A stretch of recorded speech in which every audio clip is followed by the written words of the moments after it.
the right hand of God over Kandhamal.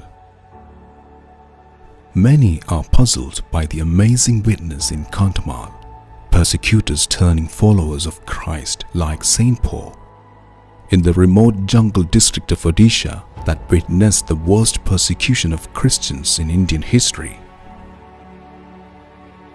Dozens of those who took part in the diabolic torture and persecution of Christians in Kandhamal have already suffered divine punishment, prompting many to embrace the faith they tried to banish from Kandhamal.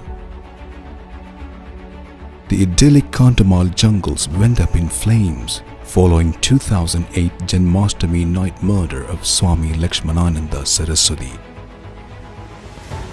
Dubbing the murder as Christian conspiracy, Christians were given deadlines to forsake their faith.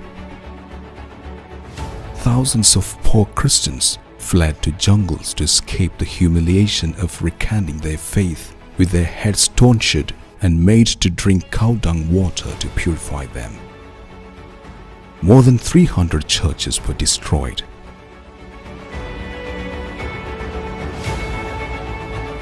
Along with 6,000 Christian houses looted and torched, rendering 56,000 homeless. Nearly 100 Christians refused to forsake their faith in Christ and embraced martyrdom, burnt alive, buried alive, chopped into pieces. This thriller scene from the classical movie Ten Commandments reminds us of the song of Moses narrated in the 15th chapter of Exodus, how the mighty right hand of God rescued the Israelites from the Egyptian army with Red Sea split. After the Israelites crossed over split Red Sea, they were scared to find the army of Pharaoh chasing them in chariots and horses.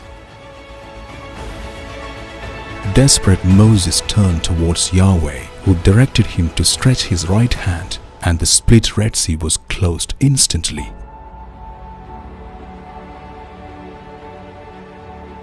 Burying the Egyptian soldiers and their horses, leaving the Pharaoh crestfallen. In the 21st century, Kandhamal is witnessing similar amazing incidents that echo the power of the mighty right hand of God. Journalist-author A.Akkara has accompanied Kandhamal's valiant Christians for 15 years, chronicling their travails and incredible witness with his books and social media campaigns. Here, the St. Titus Brandsma Award-winning journalist presents some of the incidents witnessed in Kandhamal, echoing the power of the right hand of God that has become talking point among cross-sections. The right hand of God over Kandhamal. Believe it or not, the stunning incidents I am presenting here are true and have been verified with even Hindu sources. I had a tough time investigating and tracking these incidents over 34 trips to the remote jungles of Kandhamal. This presentation is only tip of an iceberg unfolding in Kandhamal.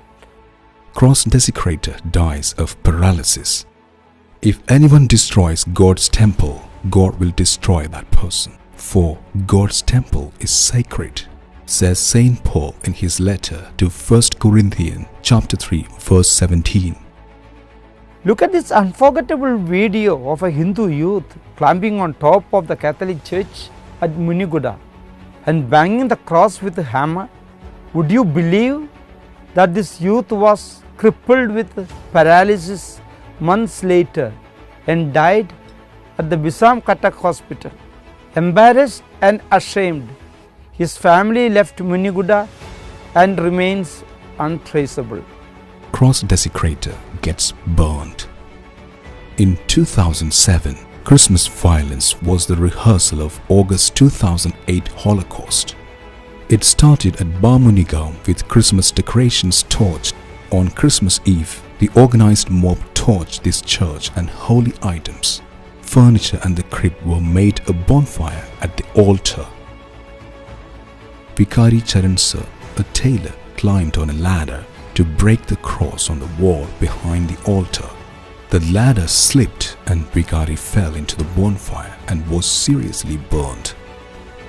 Though he survived after being hospitalized, locals said he moved out of Kandhamal district itself due to guilt feeling and shame. Cross-desecrator hangs on tree. Among the over 300 churches desecrated and destroyed in Kandhamal was the Holy Cross Church near the burned pastoral center in Konjamundi. The main cross desecrator in this case was 22-year-old Belarsan Digal, son of Kirmani Digal of Dandapadar village near Baliguda.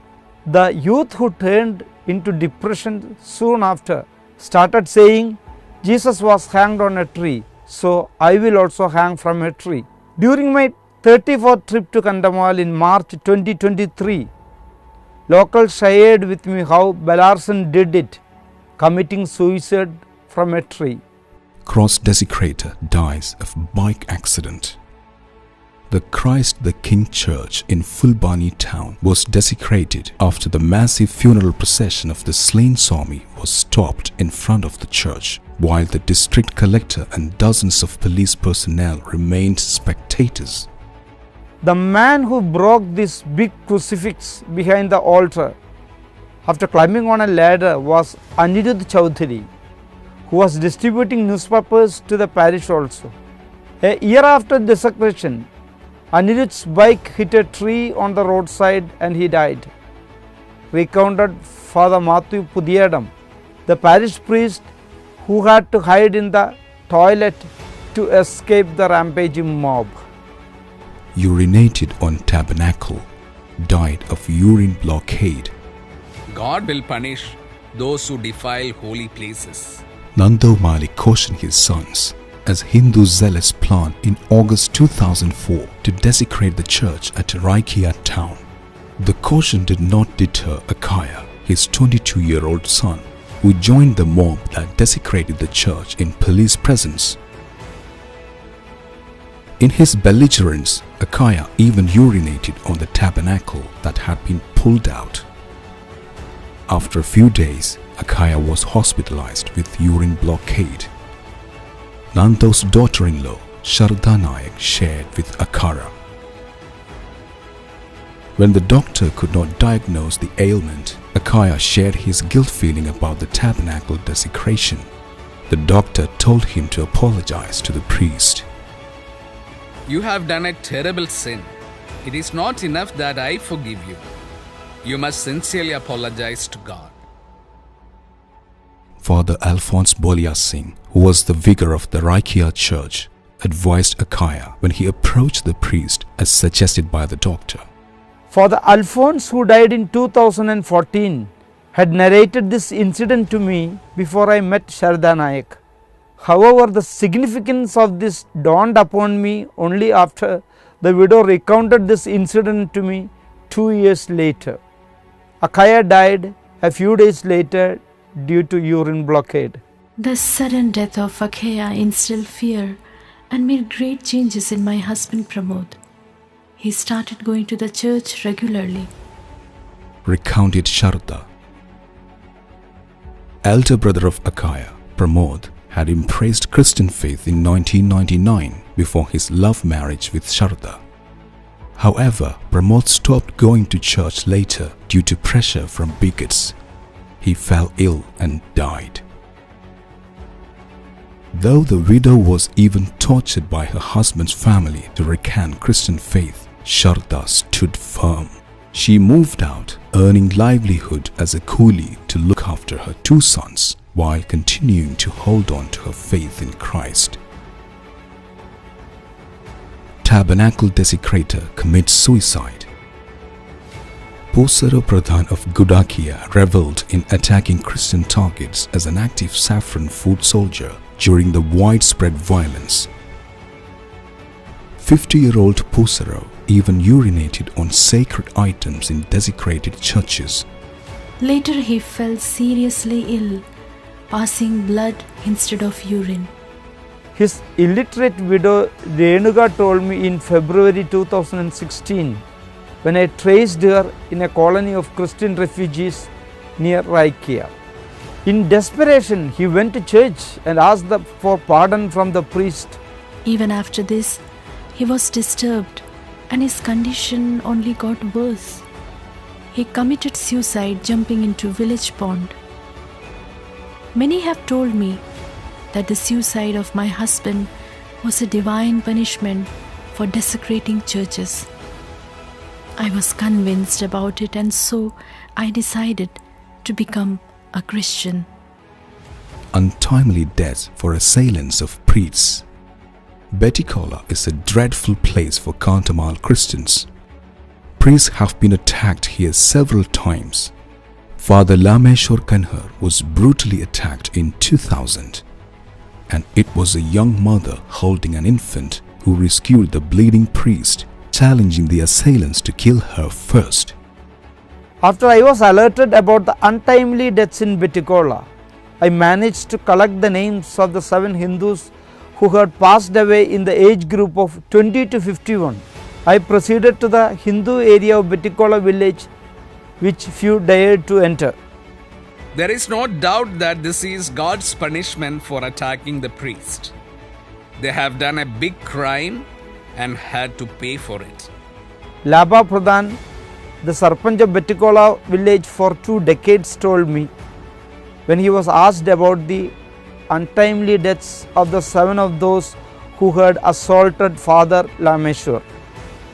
Father Lameshwar was assaulted for opposing Hindus against cultivating in the church land, and he was a noble priest.